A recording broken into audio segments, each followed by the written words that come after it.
I always start with a description of what is energy healing, and then we'll do 3 minutes of silence. And then after the silence, we'll come out and do a prayer of gratitude. And then from there, we dive into tonight's topic. So what is energy healing? Energy healing is using awareness to affect the field of consciousness. Awareness, our awareness, is the way we direct our consciousness. It's direct, like it is consciousness, and we think of it as attention when we direct it, right? So we have awareness, like pure awareness, and then we direct it, it becomes attention, right? And it goes on to something.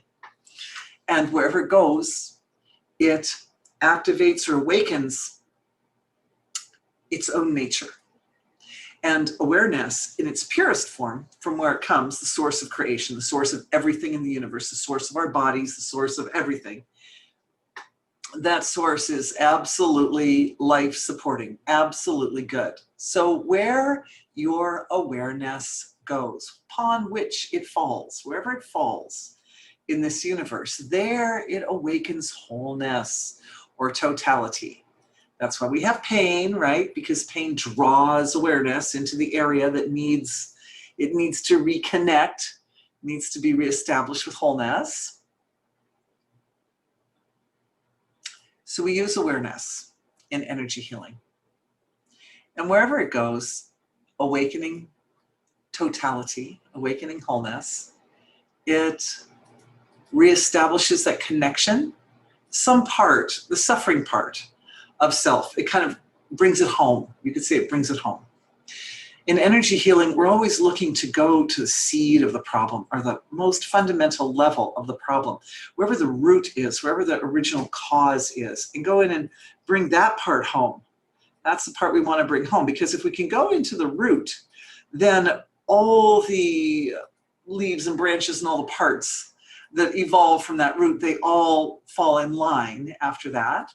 And even though the falling in line process is kind of a natural process, so it can happen in energy healing that you go down to the root and you put your attention and create like a gardener, you know, you create the changes, they put the fertilizer or whatever, plop the weeds, whatever is required there for the root. And then the changes that evolve in the plant, the ensuing changes, they can sometimes take a little bit of time, because the nature is that the root is almost always somewhere deep in the ocean of consciousness. And the symptoms are almost always out on the surface somewhere. So we change deep inside, and then it takes a little while for the change that's on the inside to work its way out to the surface. It's a natural, kind of graceful, gentle process. It means that to become proficient at energy healing, one needs to know, and knowing is based on the steps of experience and understanding, right? So we have to have the experience and the understanding of getting to the root. We need to know how to get to the root. And that involves moving awareness away from the surface, from the outer symptoms and the outer expressions, and moving in to the inner field of self and back to the source of creation. So awareness going back into its own origins. It's an ancient process, and it's very beautiful and very interesting, and it reveals subtle laws of nature that are responsible for the way things manifest. So it's like a really interesting, it's an interesting course of study, you could say. It's an interesting way to focus awareness, is to draw it in. But I know a lot of you guys, you do this anyway. All you meditators out there, you know how to bring awareness in. So, I think everyone's mostly on board with this whole thing. But you know me, at the beginning, I'm always giving the description best I can for even the new people for whom this is all new information. So thanks for bearing with me. That's the description of what is energy healing. And now, a very important part of our night's webinar, So we're going to take 3 minutes of silence. And of course, the whole purpose of the 3 minutes of silence is to take that time to turn awareness in and to experience those deeper, finer, more abstract levels of consciousness, even the source of creation, or the divine being, the anchor into wholeness. So we'll do that for about 3 minutes, and I'll ask you to close your eyes. And 3 minutes, I'll ask you to open the eyes. And when we open the eyes, take a minute of quietness before really coming full out, because coming out of the silence slowly helps to integrate it. So we start with experience. Remember, I said experience and understanding. We need to have the experience. How do we navigate the ocean of consciousness? So we'll start with the experience of awareness going inward. And then after we do that as a group, it's always so nice to do it as a group, right? Because as a collective, our silence is like thicker and richer and more profound and more beautiful than if we do it all by ourselves. So one of the values of the live webinar, with so many people participating, is we get a chance to experience that quietness inside in a profound manner. Yeah. All right, my dears, let's close our eyes.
All right. Let's slowly open the eyes.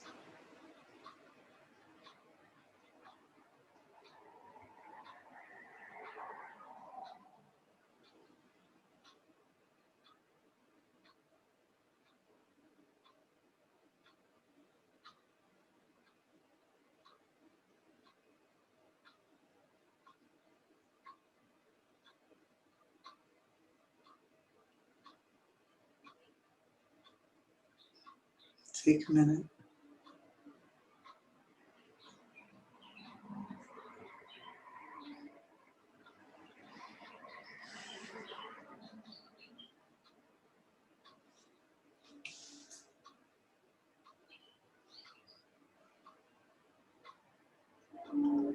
Thank you to the source of creation for being everything, for being all of us, for being the history of humanity, and all that our ancestors have done to create the conditions of opulence and comfort under which we live today, and for our bodies. We wouldn't have our bodies if it weren't for our ancestors. Thank them. Thank you to the eternal tradition of wisdom that creates a bridge between the unmanifest source of creation and the whole manifest field of creation. Thank you for our ability to work safely and powerfully and successfully tonight, addressing tonight's topic, the elimination of corruption in the individual and collective body.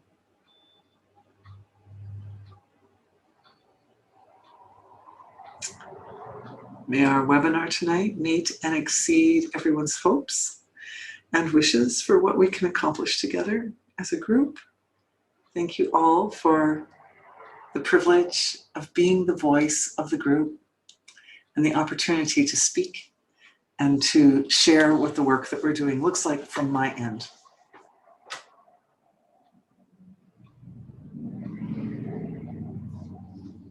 That's always fun for me. All right. So tonight's topic, eliminating corruption. The topic is compelling and a lot of questions came in, and a lot of people also offered perspectives, and a lot of people sent me links like, oh, this is corruption and this is corruption. And so it's a big topic. It's a big topic. And then I also made some notes. So I thought I might kind of combine, because there's so many questions that came in, and as you all know, I really appreciate when you ask questions, because I feel that the questions help guide the flow of these webinars in a direction that's actually relevant and interesting to everyone. So thank you for that. So I'm thinking of kind of, following the flow of some of the questions. But I would like to open by saying that whenever we have a live webinar, this is an event that occurs in the material level of creation. Obviously, you're seeing me coming in over your Zoom, over your computer screens and so forth. But it also is an event that occurs in the subtle field of creation. Something happens inside as well. And so my experience, now I'm going to share with you my experience. My experience has always been, even before I was doing webinars, my experience, my husband and I used to run a meditation facility, and we would run a course once a month, and always before the course began, within days, usually a few days before the course, something would happen. If it was the summertime, the air conditioning would go out. If it was the wintertime, the heating would go out. Or there'd be a major plumbing event, or the stove would just spontaneously quit working or something, right? Oh yeah, other people who run meditation facilities are raising hands, right? So you know that this is something that happens. Now, back then we were running a big 75-room facility. So it was like a big building with lots of parts, lots of things that could go wrong. But now it's no 75-room facility, but there's always, it's not that things are like wrong the way they go, but it's more like the coming together of all of us, the meeting of our souls in the context with the intention to create some great good in the world, to create an influence, an energy healing influence with our consciousness as a collective. It's like it stirs impurities from the environment, and the impurities, they get stirred up and then they have to be released. So somehow something like that happens, some release. So I expect in the 2 weeks or so, usually before 2 or 3 weeks before I do these webinars, I'm usually getting great insights into the topic. But at the same time, there's almost always some little shadowy something that is also going on. There's some purification. And I just would like to confess to everyone that this time it was like a little more intense than usual. Those of you who are receiving the daily healing reports will know that I note that I wasn't able to add any audios because I lost my voice, which is very unusual for me. It's back, as you can see, thank goodness. But I had to be quiet for several days. And it's not like completely back, but it's close enough. But yeah, so things like that happen, like purifications. And this was a little bit more intense. And my experience, my inner experience was that we had just returned from traveling. It was the first time we'd been in groups since COVID, right? We'd been to a baby shower in another state. And I felt, as soon as we got home, I was on my work pony, right? It was on my workhorse, and I'm like going. And I felt the presence of such darkness, such malevolent negativity. It was really for about 1 day. I was like, man, that's the corruption that we're looking at. They're the seeds of that right there. But you know, it took about a day to sort of like extract myself from it and gain a perspective on it. But as I extracted myself from it, somehow my physiology picked up something nasty. Maybe you could say, oh, maybe I picked it up at the baby shower because nobody was wearing masks and nobody was social distancing. It wasn't COVID. I tested for COVID. It wasn't COVID. But I honestly noticed the symptoms after the negativity, after I was experiencing the negativity. That's when I noticed the symptoms, not during the baby shower. But it was a good lesson. And pulling out of it was basic to the topic at hand for today's session. Yes. Yes, so good question just came in too. All right. So I used my usual energy healing and eliminated the symptoms in 24 hours. It was less than 24 hours. Next morning I woke up, I'm like, okay, that's gone. You know, thank you. But then I pushed myself way too hard for 3 days in a row, and I didn't sleep very well, and it came back with a vengeance. So it's been a little bit of a journey coming into this, and also a lesson. The lesson I learned was that the solution to the darkness does not come from going into it or entertaining it in any way. That's a good lesson.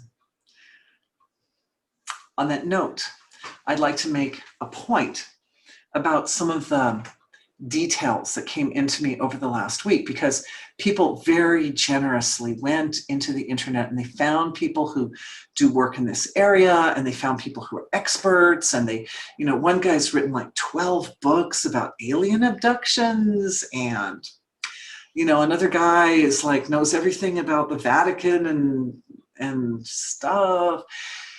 So as I was reviewing some of this information, the conclusion that I came to was that these are symptoms.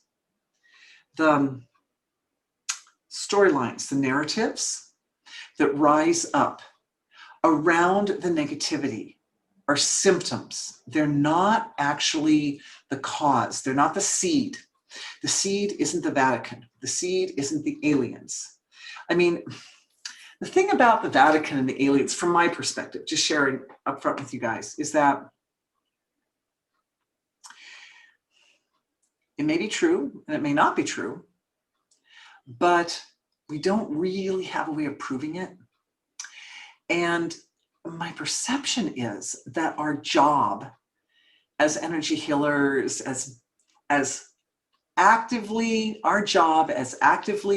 bringing forth, or I would say supporting all those laws of nature that are reforming our world at a higher, brighter, clearer, more at a level where the quality of life is better for everyone and so forth.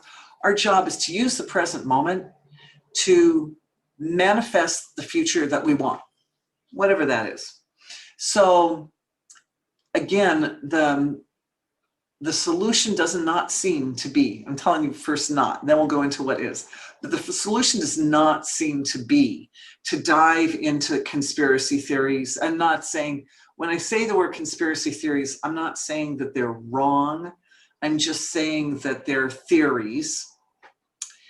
Yeah, it's not to go in and dive into them in great detail because they are a symptom. They are a symptom. And they're narratives that we create around an experience that goes on the inside that's very uncomfortable. So we can't go into, okay, so what have we got so far? We can't go into the experience straight on, like head first, because it's very intense and it can make a person sick, right? It can be too much. And we can't depend on analyzing the theories around it, because the theories are basically as much an expression of the illusion as the fundamental core of the negativity itself. And when I say that, I'm not saying, as I said, just to reiterate, I'm not saying that theories are necessarily wrong. I'm just saying that they're theories and there's enough illusion within them or about them that none of us as individuals are in a position to prove them. We can't prove them. So maybe they're alien abductions. Maybe there's an elite group of individuals who are organizing some kind of negativity, so forth. But right now, in the present moment, we have the power to undo that. And that's what we're here for. That's what this energy healing webinar is about, is whatever the narrative is and whichever like threads or streams or directions the narrative has flown or flowed in the present or the past, our job is to look into the mechanics of how to undo it. Thanks for being with me. All right. So, just running through my notes really good. Oh yeah, really quickly. Okay, so how to undo it? First of all, I got an downloads come in the 2 weeks prior to our webinar, and one of the most delightful ones has to do with the mechanics of how the healing process occurs in a kind of general way. So I'd like to just describe that to you now. We know that there's this principle that sometimes I call the divine dialogue. If you're not sure, please make a note of the minutes here. This is where we want to put a tag to divine dialogue from the knowledge base. But divine dialogue is a word that I just used to describe this eternal story, the eternal process of one wholeness. And I'm using my backdrop again as kind of like a map, a navigational map. We've got most physical material at the top and subtle, and then the source of creation down at the base. And so the one, source of creation at the base, behind everything, the foundation of everything, it's like a fountainhead, and it rises up constantly, just constantly effulgent flow of creative intelligence and resource and energy and all that's good is kind of emerging from the source of creation. And then what happens is, as it emerges, it takes the shape, it assumes the form of the creation. It assumes this, dawns the garb of the universe. And then, having created this expressed field of manifestation, it enters into it. And we could say, well, the cycle is that one becomes many and then it returns to one. And that's basically what's happening. One becomes many and then becomes one. But that last part of how the one gets from the many back to the one, Like, that's the important part, because corruption, like suffering of any kind whatsoever, it exists because that particular area or that particular expression of the material field hasn't fully become fully integrated with the one. And it occurred to me that when the one creates a creation and then it finds itself in the creation, because the one is actually present at every single detailed point of the entire diverse universe, that's like a kind of spiraling process. So it emerges out, and then like the universe is created, and then it spirals back in, and it integrates, and it connects into all the detailed expressions of its own nature. So when it's one, you could say it's like kind of like an overview. It understands itself as an overview, as a wholeness. It knows itself as a wholeness. But then it creates a diverse universe, and then it understands itself as many. But then as the many, it understands itself as one within the many. It understands the one and the many completely unified, completely integrated together. And that process of integration is a spiraling process. So that was one of the insights. I know it's kind of simple, but it sort of changes the landscape a little bit, because before we thought, oh, it starts here, it goes up to here, and it comes back to here. But now the picture looks different. It starts here, it goes up to here, and then it goes psss, and it spirals in at every point in this manifest field. It's different. It's a slightly different vision. It's a slightly different way of perceiving the process of integration of wholeness at every point. Why a spiral? Because wholeness becomes sort of immersed or embedded in the relative at finer degrees. You've heard me talk about this with regards to this sort of mathematical formula where you have a number, and the number is trying to get back to zero. So first you cut it in half, and then you cut it in half again, and then you cut it in half again and again and again. And you can keep cutting that number in half again, but you'll never get back to zero, right? And this process of the integration of wholeness into the material level of creation is a little bit like that the degree, because there's so much awareness, that wholeness or totality is so imbued with being, with pure awareness. Pure awareness in its most fundamental form is so rich. It's infinite. It's infinitely thick. It's infinitely rich. It's infinitely profound, that it can go in finer and finer, any one point, kind of like science. Scientists will go in and, they start by studying the whole field, like geology, but then they go into a specific area of geology, and then in that specific area, they do research on a specific part like that. It's like that, it just goes in finer,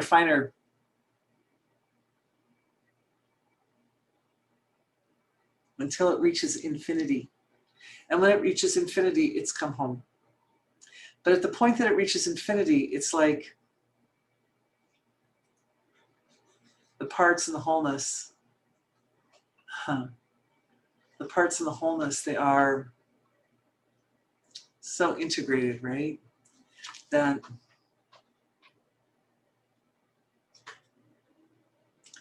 the aspect of the parts for which we as humans are responsible, I'm seeing, thanks to the light of our group, there comes a point where that's not, either it's not necessary or we have to rewrite our role. Because the part that humans are responsible for is experiencing reality as new. We experience like we don't know what's coming next. Wholeness knows the whole story from the beginning to the end of creation. But as humans, we're just like now, and then we don't know what happens next. Just like me in these webinars. I don't know.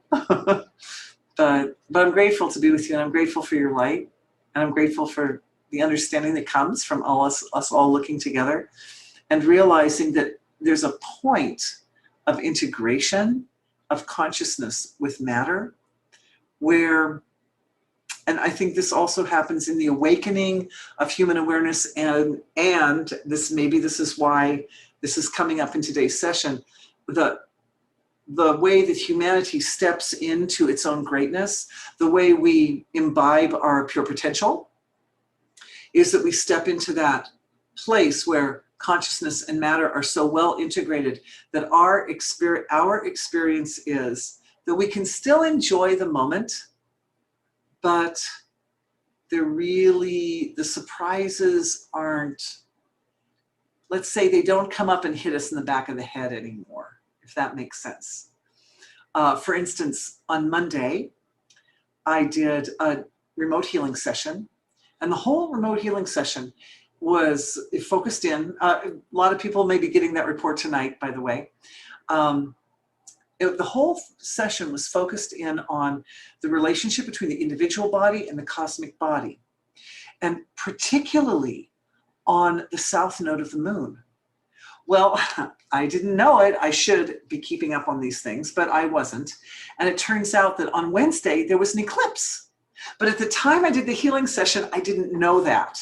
But it's very interesting that there was a part, when I went in to do the healing session, there was a part of me that like intuitively knew that we had to make these adjustments. We had to bring awareness into the finer levels, and we had to make some refinements so that everybody's path through between the two eclipses, which is where we are now. There's an eclipse on Wednesday, and then 2 weeks later, that's a lunar, and then 2 weeks later is a solar eclipse. That any time that we're between two eclipses, it's like a very kind of delicate time. It's a time when these cosmic aspects of creation, the north and south nodes of the moon, who are great teachers, the great teachers are, I'd say, active, awakened in our experience. And the thing about the north and south nodes of the moon is that they show themselves at the eclipse. They reveal themselves. Otherwise, they're kind of like invisible. Sounds familiar? We're starting to think about that really dark energy, that really dark, corrupt energy, right? It's like it's out there and it's scary, but you can't see it. So that makes it extra scary, right? So north and south nodes of the moon are a little bit like that. The other thing about them is the moon reveals what's hidden in the darkness, right? Even in the full moon can be full and very bright. You look up, it's very bright, but you look around and it still shows nighttime around you. So this nature of the moon to reveal the darkness and reveal what's hiding in the darkness. The thing about the north and south nodes of the moon is they see those hidden aspects of the darkness that you can't see, that you're missing. Well, they see all of them. They see the ones that you see, they see the ones that you don't see, but as teachers, that aspect, and remember, I'm talking about the north and south nodes of the moon as if there's something outside of us, but they're really not, because we find them within us. And the reason that I'm talking about them in this way at this moment is because both the seed of the problem, of the negativity, and the solution are found in each one of our personal relationships with these particular cosmic forms. They're responsible for like the harshest lessons.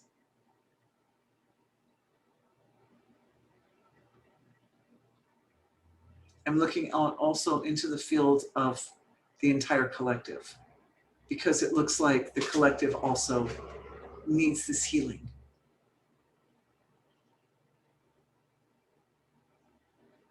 It's an integration We need to, what I want everyone to do, oh, I'm asking you to do something.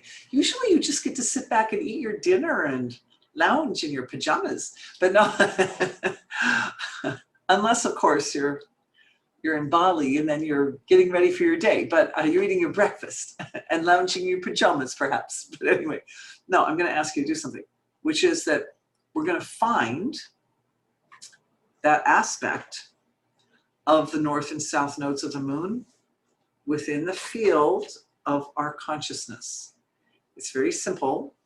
We put the attention on the north and south nodes of the moon. That's all. The place where they show themselves at the eclipses. They reveal. Their bodies are seen at the eclipses. They're considered the head and tail of the dragon. The north moon is the head and the south moon is the tail. And the head burns you. It brings lessons that are fiery and burning, and the south one cuts. This one also has sharp teeth, but this one really slashes and steals. It takes things away. It takes away anything. They both want you to grow spiritually. So they'll take away or destroy whatever it is that's blocking your spiritual progress and growth.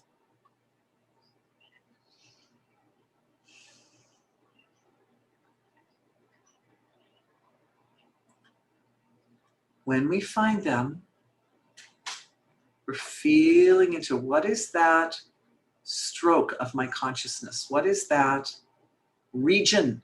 What is that region of the ocean of my being that is the consciousness of the north and south nodes?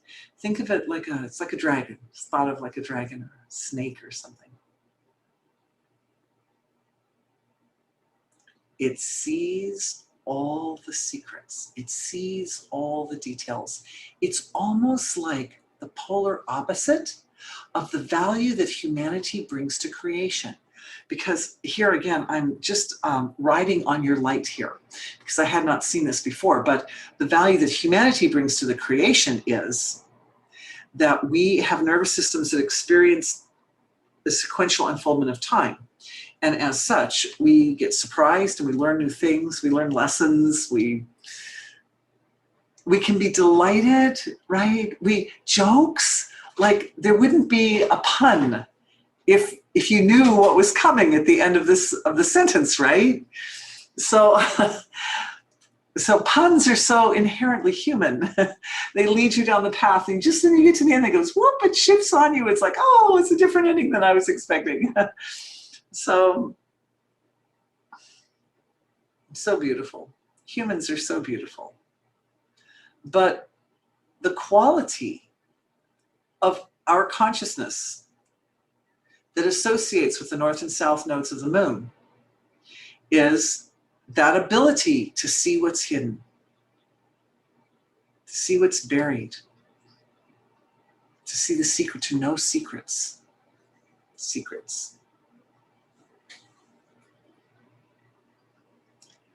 The corruption in the individual and collective body cannot hurt you if you see it. If you see it coming, we can say if you see it coming. If you know it ahead of time, then you can self-position to avoid it.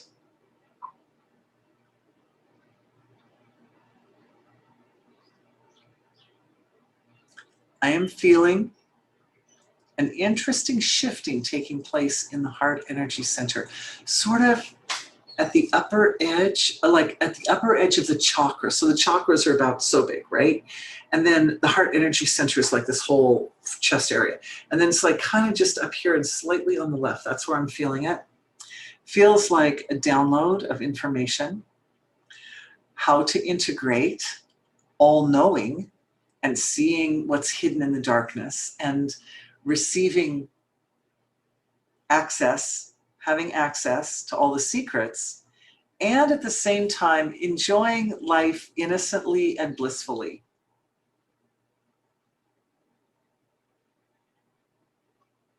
So many pieces are tying together in my mind. I'm trying to think of like the best way to bring this forward.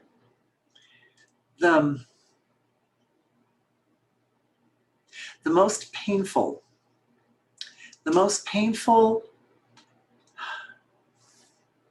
manifestation of corruption is a narrative that's been with humanity for centuries.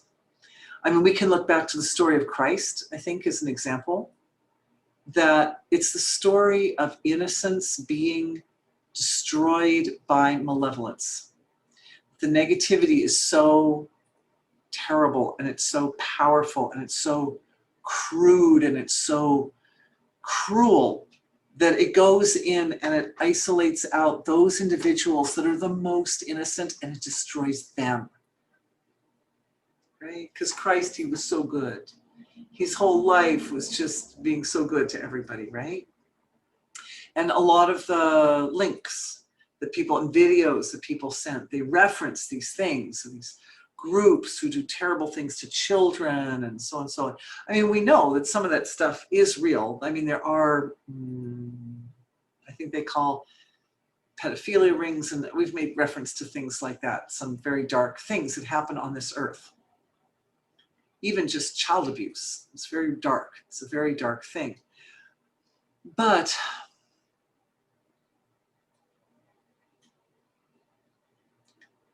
we consider it very dark, and it kind of hurts the heart to look at it, because innocence in its universal form, as it exists within all of us, right? If you hear a story of a little child getting hurt, it hurts you, right? Because there's a part of you that's like a child, right? That identifies with the little child.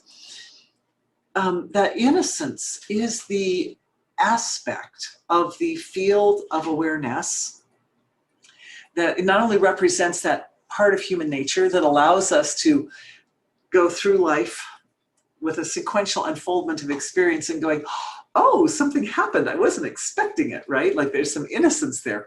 But also, this is very important, it is that aspect of consciousness that allows us to return to the source of creation. It's that aspect of consciousness that allows us to transcend the fascination, and you could say the grip of the material experience of creation, to get past that and to see the divine in the material level of expression. Innocence does it, because in order to get past the distractions that are presented, and you know, this is where I'm drawing upon one of the videos I watched, a very sort of famous man who addresses topics like this. And his point was, it's kind of like the Western paradigm that's the source of the corruption. You know, it's kind of, and I mean, we can see it, we can follow in, and we can see how, like each of the different areas, right? And whether it's the media or politics or education or medicine or business, the whole financial world. I mean, there's corruption and all we can identify, but those, again, from my perspective, those are symptoms. And that the corruption comes from that moment when whichever area we're looking at, if we're looking at media or finance or whatever, that the details of it are so overwhelming to the senses that we lose that innocent ability to find totality in that expression of human intelligence and collective construction.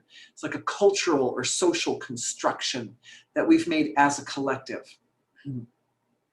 And again, right now we're clearing a little bit this belief that, well, because the collective made it, that makes it super powerful, somehow more powerful than me. It's easy for me to get gripped by it because I'm just a little individual and that thing out there is very big and it's collective. No. Because our consciousness, you as an individual, you as one human being among 8.8 billion, if that's about where we're at right now on our earth, your consciousness knows no bounds. It knows no limit in creation. Your consciousness can embrace the entire universe. It can even go beyond the universe, and it can embrace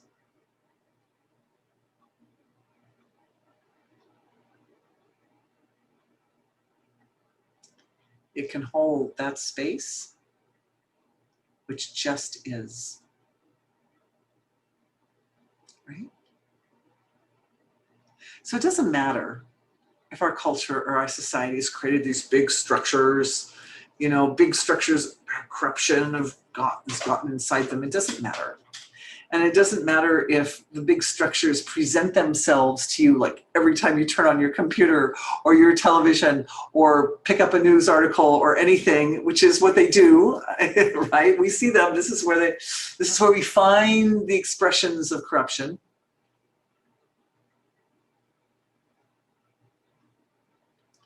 It's still possible to walk the path of innocence that reveals the divine origins within the structures. It doesn't matter how big they are. Even if they're alien worlds or whatever, it's okay. It doesn't matter. It doesn't matter.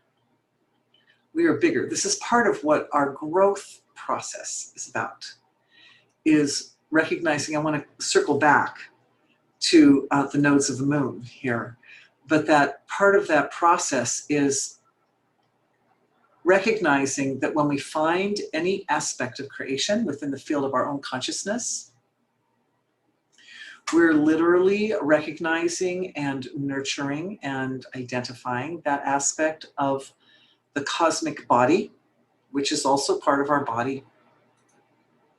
As individuals, we're like taste buds on the end of the tongue, right? We're each a taste bud. But the taste bud doesn't say, oh, I'm not the body, right? It may say, oh, I'm a taste bud. But it's also, if the body loses one taste, have you ever had one taste bud like swell up and become uncomfortable? The whole body feels it all day. The body's like, oh, my little taste bud, right? My little taste bud, it's so uncomfortable. And the taste bud, if anything happens to the body anywhere in the body, the taste bud's like, oh, my body. So it's not separate, nothing's separate. It's all connected together. The cosmic body is our body. And the suffering that comes from a dysfunctional relationship with the north and south nodes of the moon, this can be healed. This can be healed. It doesn't matter where those structures are placed in relation to your natal chart. For example, if we're talking astrology here, it doesn't matter, because the natal chart is a map of the material relative level of creation at the moment of birth, right? But in energy healing, we're diving down underneath that relative material expression. That's the whole principle here. We're diving inside, and we're using our consciousness to affect life-supporting changes, because our consciousness, or our pure awareness, is the home of all the laws of nature, including the laws that counteract destruction. So let's go back to that download that was coming into the heart, because that was coming in right when we were doing the healing for our relationship with north and south nodes of the moon. And I think there's something there that could be unpacked a little bit. And by the grace of your light, by the grace of your beautiful light, we can do that. By the grace of the light of the north and south nodes of the moon, we can do that.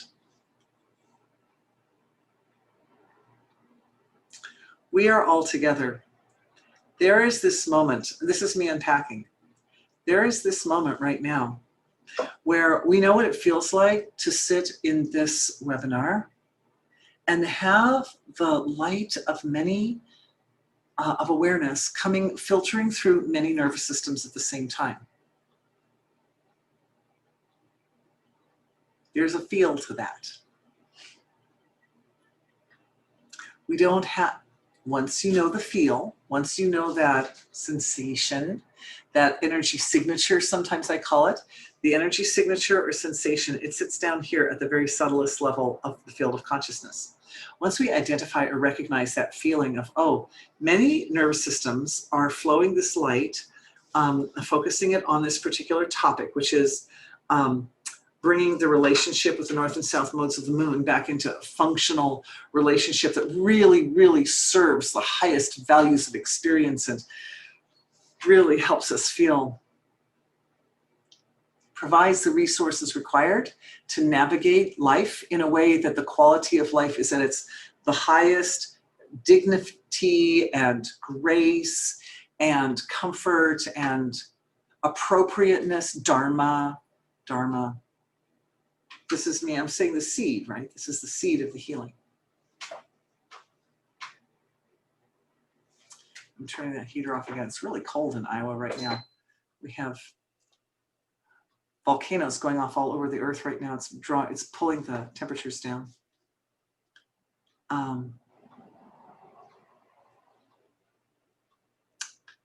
That seed of what it feels like to be in a group where all the nervous systems act like filters through which the awareness flows to support the illumination of understanding, that seed can be drawn upon even when you're alone. You guys are showing me this right now. Why? Because I know, and this is in the heart, I know that most of us, all of us, are multidimensional beings. All of us are doing many things at the same time. And at any given moment, any one of us is giving some portion of our love and creative intelligence to support the overarching efforts of the source of creation to promote evolution at a cosmic level, right? So, okay, so the universe is evolving, and some part of us is busy with our own personal evolution, and I'm taking care of me and myself, myself, and I. But some part of us is always taking care of the bigger flow of evolution too.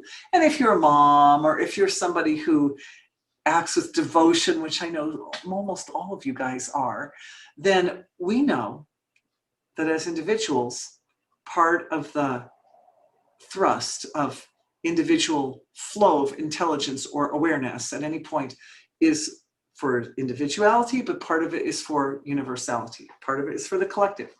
So that means that at any given moment, there are probably millions or billions of people. Because think of all the people who are not using 100% of the potential of their mental capacity, right? Most people are using what they say 5 to 10%, just that little surface bit. So what's happening with the rest? Well, some of it is going to support cosmic evolution. So what that means is when we have the seed, we have a feeling of what that is to be like locked in with the light and support of any individuals who are resourcing cosmic evolution. Then even if we're not in our healing webinar, we have access to that. And believe me, I know consciously, intentionally awareness, and I'm sure a lot of you guys too, that I'm working always for the sake of the betterment of the whole. And I want you to use that. Any part of me that's out there working for the betterment of the whole, and you could use it to support your ability to navigate the most difficult situations and circumstances, please use that. Please use it, because that's what it's for. And I know I'm not the only one. And I know that individuals who are just drawing on like 5, 10, some small portion of their mental potential, that there's a part of them that also wants to see this world evolve in such a way that a better time is born for humanity, that all the beautiful species on Earth survive.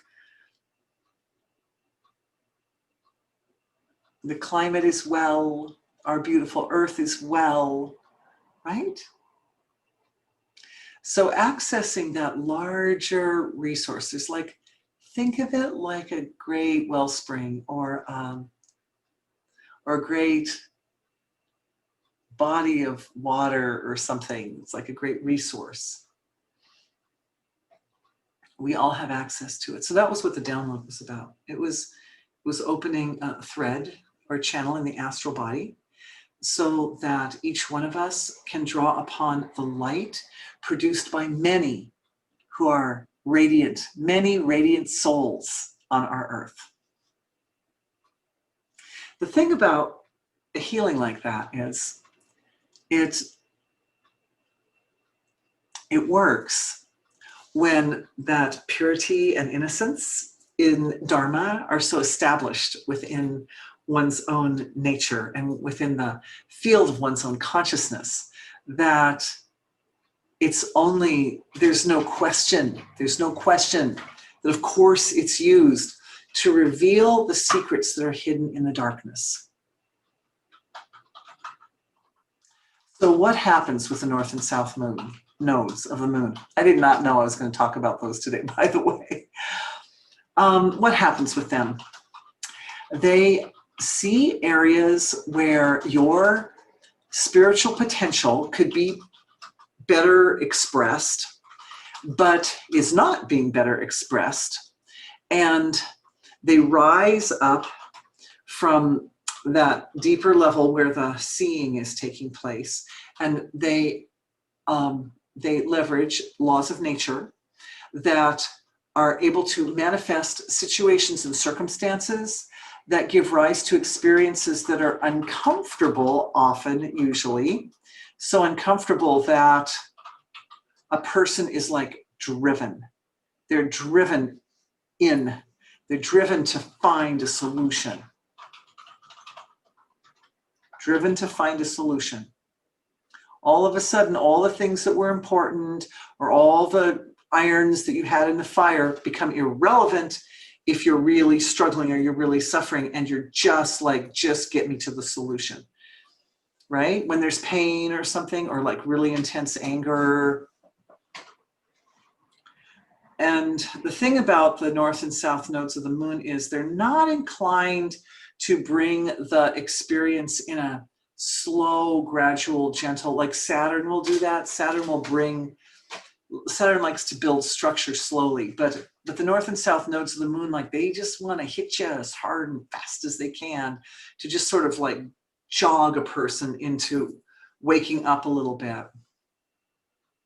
So honoring and recognizing down, bring our awareness down, down, down. Back to that point we were looking at earlier when I was saying, find the nodes of the moon within your own awareness. And what we do is we find the nodes of the moon is we offer appreciation for the power and spiritual nature of their teachings, of their offering to us as humans. And offering reverence and gratitude and appreciation helps to heal the relationship.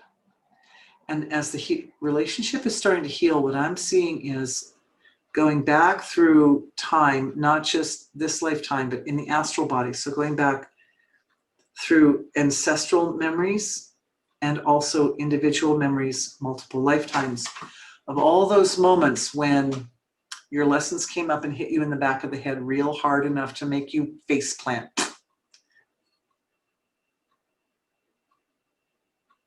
All those times, all those times, all those times. And what I'm seeing is a lot of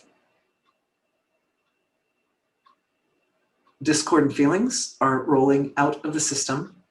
These discordant feelings have been locked in the system for centuries because they're all this time, the belief had been locking them in, and the belief was that wasn't fair.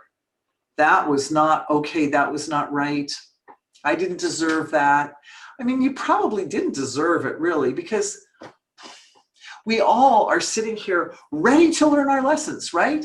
Right? Like we're all here, like, please bring the lessons. I want to learn them. I'm here. I'm open. Like I'm doing my best. And then nature's like, oh, you missed something, face plant. And it's like, but wait a minute. That's my father used to call it. Oh, well, it had a swear word in it, but it was the dip lesson, right? Because God's bringing you a lesson, and the lesson is dip, right? But it's like, well, what was that lesson? Like, what am I learning from this face plant? I have mud on my face, and so, yeah, right. This is to avoid all of such lessons moving forward. All lessons. Now, that's a lesson of the past. That's a lesson that's appropriate when awareness isn't as awake as it is now. We as a collective, now I'm just looking, now this is the point where we go down to the gap between the manifest and unmanifest, and we feel the shift. And the shift is happening in our whole group. And right there is a little, and I'm seeing it really lighting up all three Mahamarmas. If anybody doesn't remember, make a note of the time, because we put a tag in here to that from the knowledge base, Mahamarmas. All three Mahamarmas lighting up, particularly the gut Mahamarma, are lighting up. That means the energy is shifting in your microbiome. It's a big shift there because we got lots of gut bacteria going on. I'm just feeling that shifting happening. And this shift is an integration of ego. It's an integration of sense of self. It's rewriting the definition of sense of self to include the wisdom of Rahu and Ketu. Oh, I was going to say north and south nodes of the moon. Sorry, Rahu and Ketu are the Sanskrit terms for the north and south node of the north node, Rahu, south node, Ketu. Yeah, so the north and south nodes of the moon are they're integrating. Our relationship with them has been so complex for so long, for the history of the soul's relationship with the human experience, that it was one of the hardest areas to integrate, it was one of the hardest areas to harmonize, I would say, one's sense of self with these values that would come up from behind. Unknown, they see a little weakness. They're like, the weakness is hidden in the darkness. I'm not going to let them see it, and creep up behind that, boom, face plant. It's like, so it's like, oh, that's me. That's not me. That's not me. I'm a nice person, right? We're all nice people. But there's a law of nature in there. There's a law of nature that this is a fast way. This is a very efficient. There's a kind of putting the dedication to efficiency ahead of comfort, which is basically what's going on there.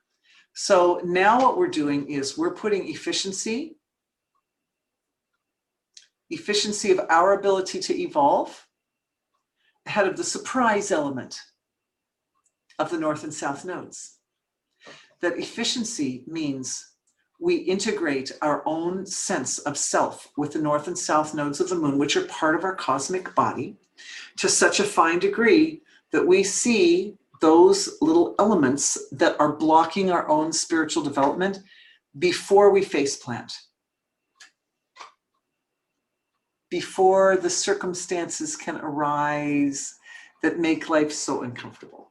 But we see them when the north and south moon sees that aspect of self, we see that aspect of self all at the same time, because it's really one big cosmic body.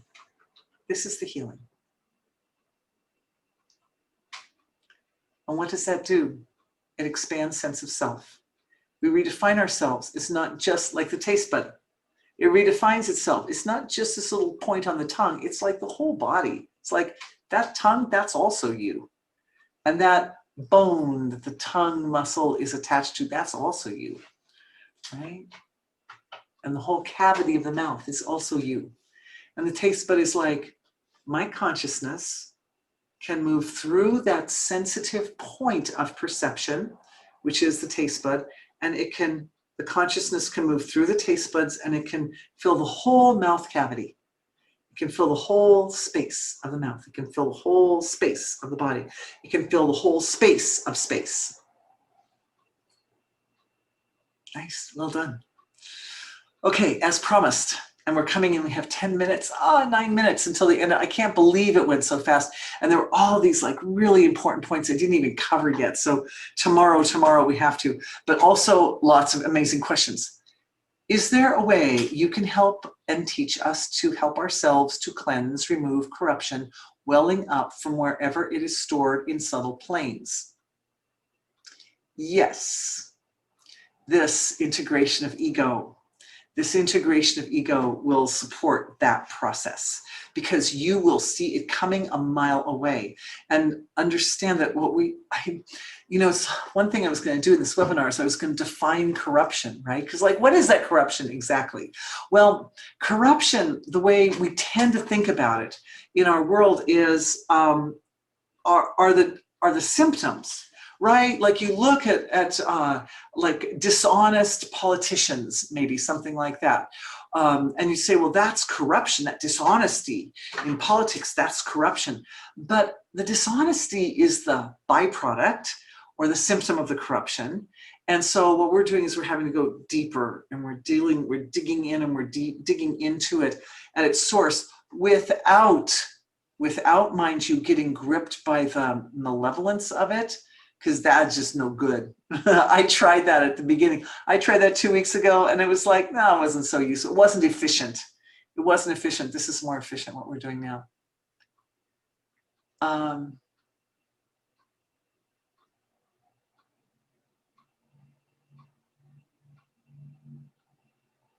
She's saying house cleaning has to happen.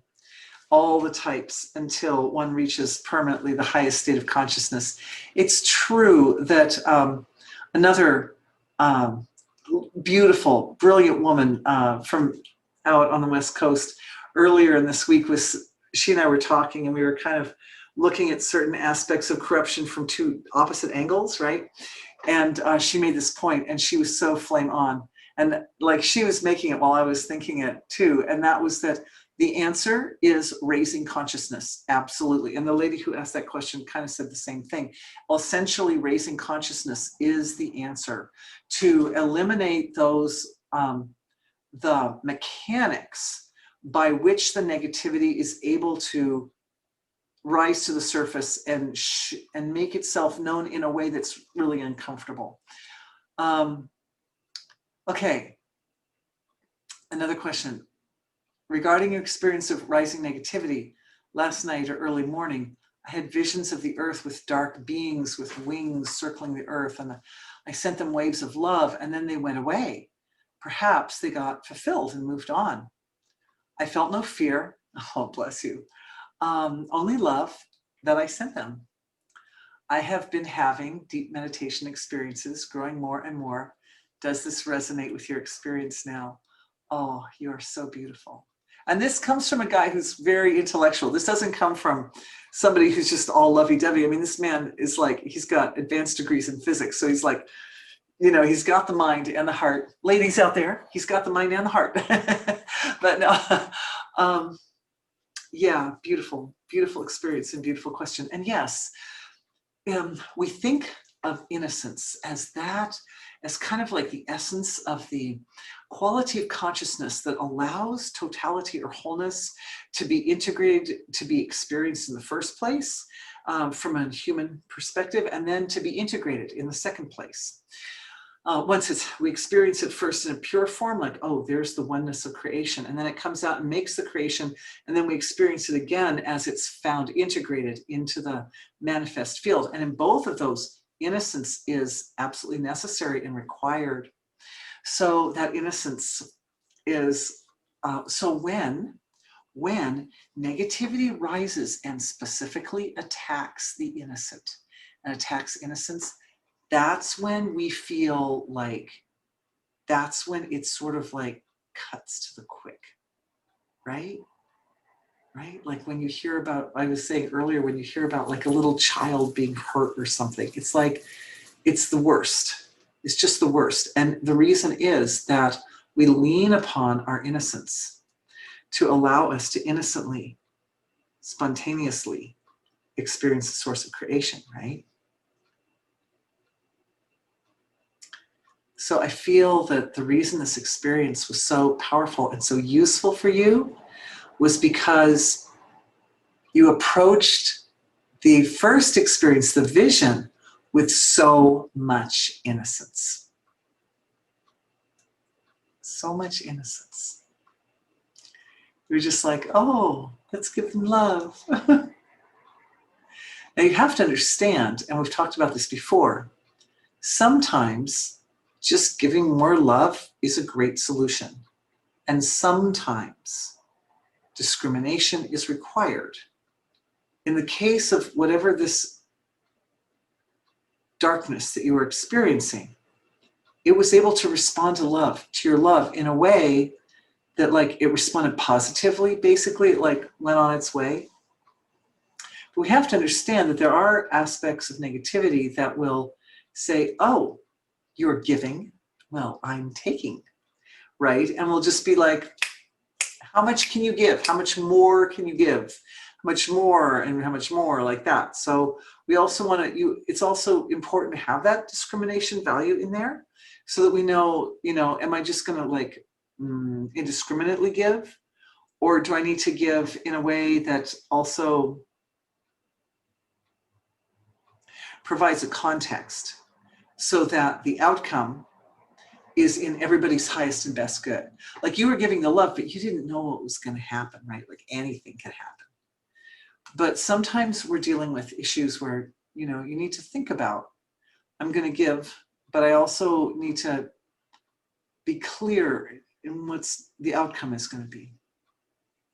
Thank you. Dear Dorothy, since a while I wake up during the nights because my hip hurts. Oh, and I can feel something moving around in it and also in my right inner thigh. Has this to do with corruption? If it is, how to dissolve and clear the cause? Thank you for your answer. Thank you for this question.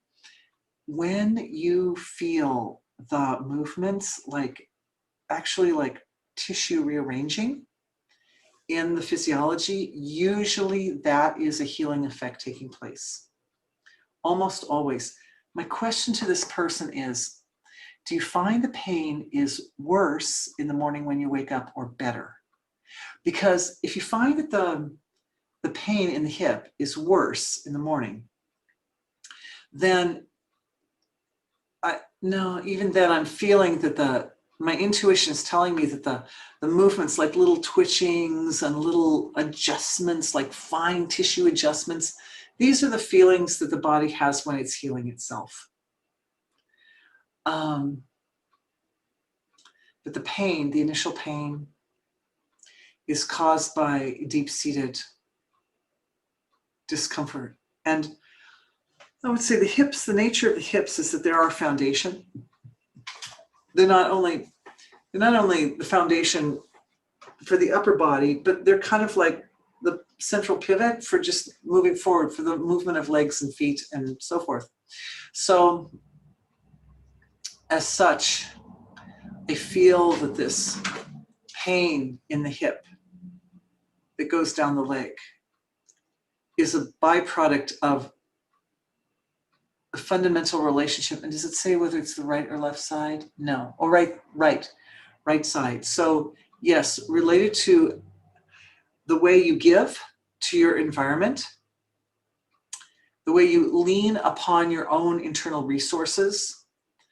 And I'm seeing that there could be some areas of your life or some aspects where there's a little bit of feeling a little exploited by your circumstances or situation, because this pain in the foundation means I need to pull back a little bit. And again, it's a little bit like the answer to the last question, that it's good to love and it's good to give, but it's also good to give in a way that allows other people to grow into their strengths too, and grow up and things like that. It's like our game. We show ourselves Where is the corruption? Kind of like a thrill ride. Yeah, not to make light of it though. Yes, yes. We see where the corruption is and then we address.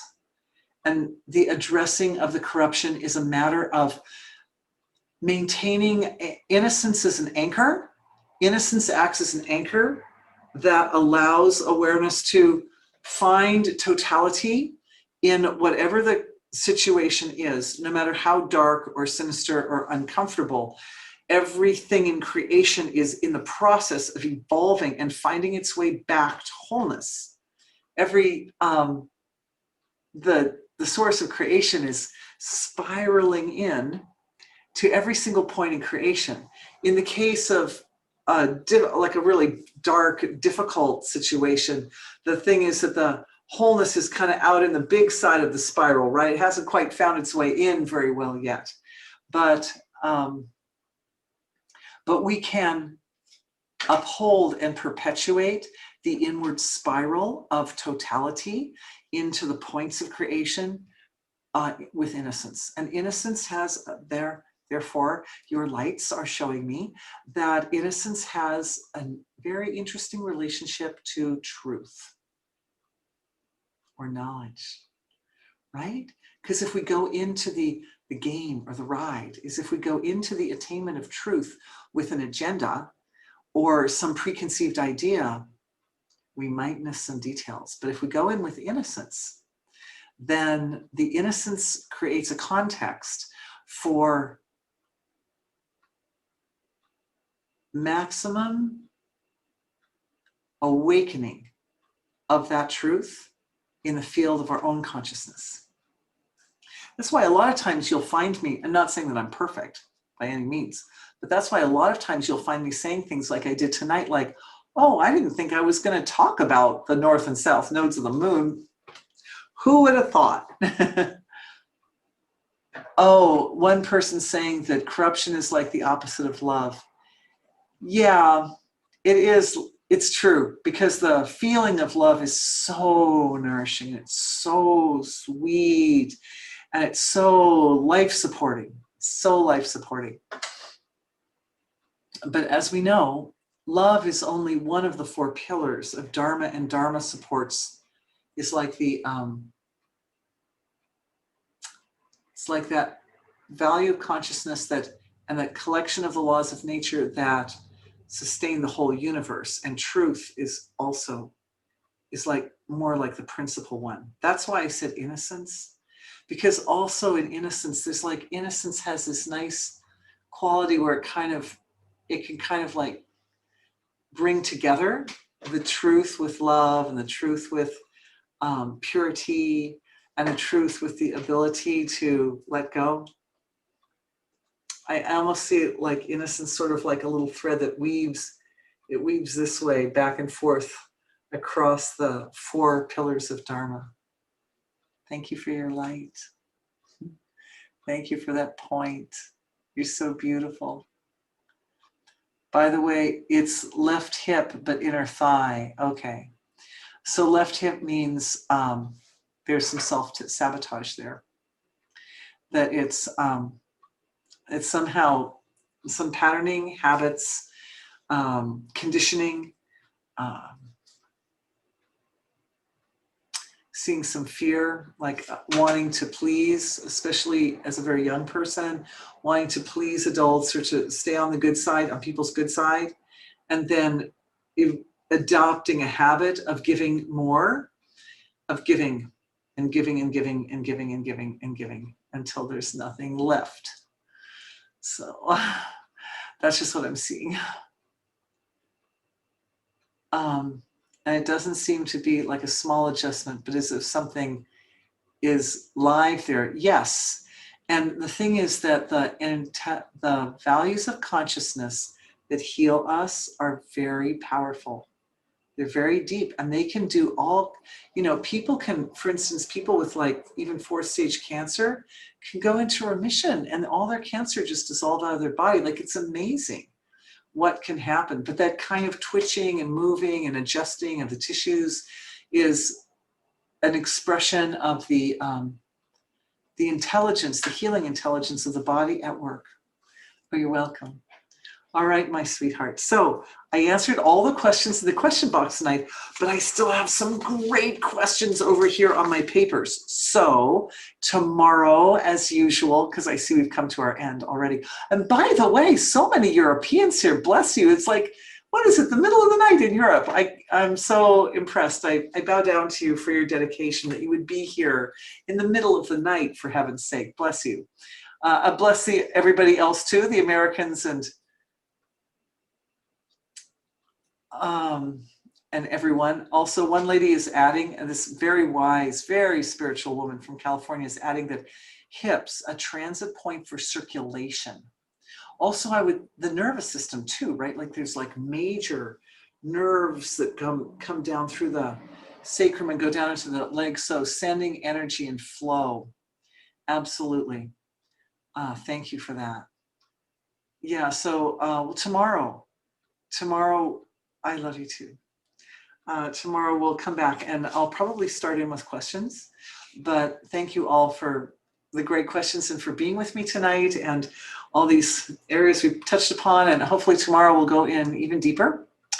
I'm so grateful to everyone for being here and for shining your lights and showing me the way as well. I really appreciate that. Thank you, everyone. Looking forward to seeing you tomorrow. Bye.